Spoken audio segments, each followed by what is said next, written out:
That's right, you just witnessed a star wipe. Is it weird that I feel creepy watching myself work out? Maybe it's the angle. Feels voyeuristic, but it's me. So I don't know what that is. Or at least I say it's me. We could just be watching a stranger work out. It's just going to be a squat video this time.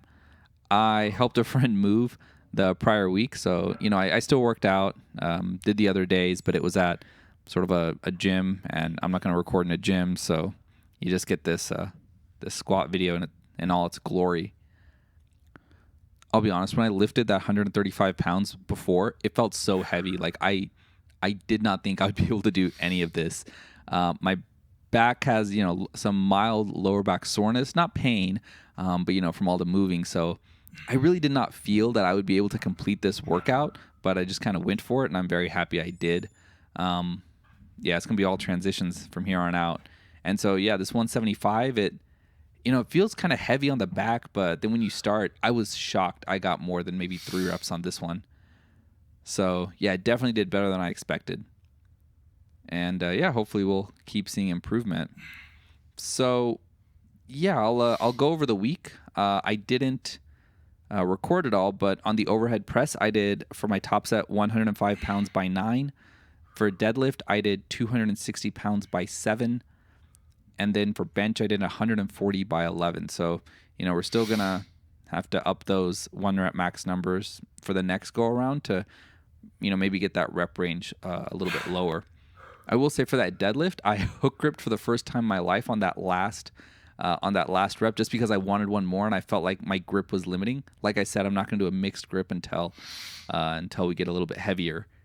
So the big thing that happened this week is I decided to start running. So I'm going to show some clips here. Basically, I realized I have no cardio. And so I have this trusty Garmin watch, and, it has these like plans that you can do. So I'm doing this 5K plan with Coach Amy.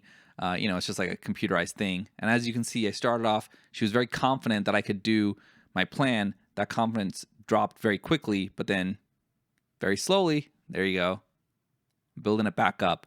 But basically, she gives me like, things to do each week. So this is my latest little run. It was just me walking, then running, walking, then running.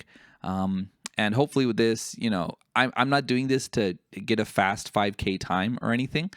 I just like to have my workouts sort of decided beforehand.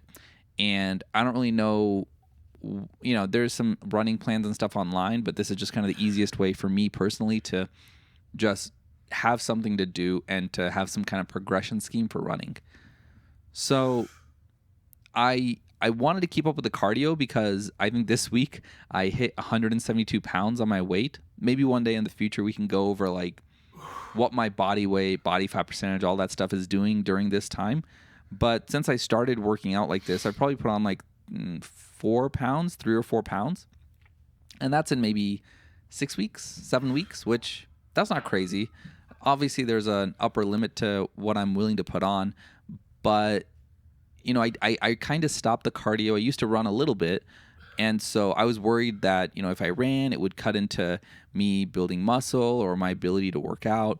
So, I waited a little bit, especially because I haven't really squatted in years.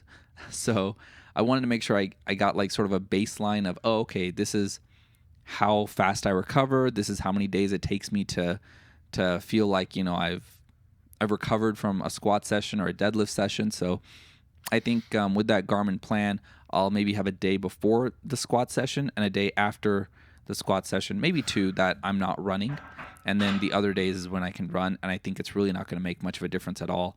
Especially with like benching, overhead pressing, I think it's completely fine. Incidentally, I also saw the World Athletic Championships this week. So, track and field, I ran for like a year, I think, in like 7th grade hurdles or something. So that's where my experience comes from. But, I just watched all these YouTube videos, and just watching people run, it's so fun to see all the different events. And like I said, I think it's fun to use me as kind of use myself, I guess, as juxtaposition for how very talented and gifted people are and hardworking people are in this world.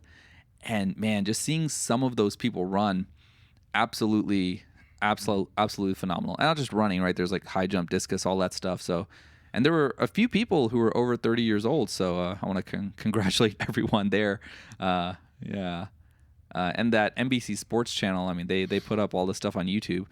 I do wish they didn't, give away everything in their titles, but I guess that's what happens.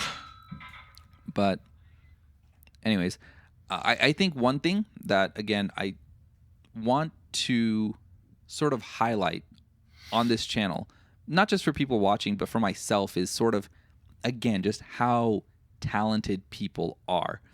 You know, you can watch someone compete and run like the fastest 5K time in the world, for example, and you can go out there today and give it your best and say, oh, wow, look, they're only 10 minutes faster than me. If I trained, I'm sure I could get, a little bit faster.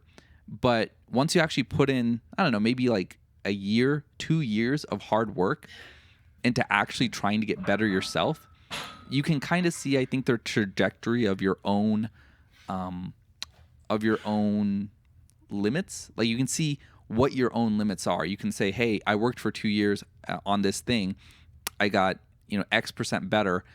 The gains are kind of slowing down, and I realistically cannot see myself getting to this or this level.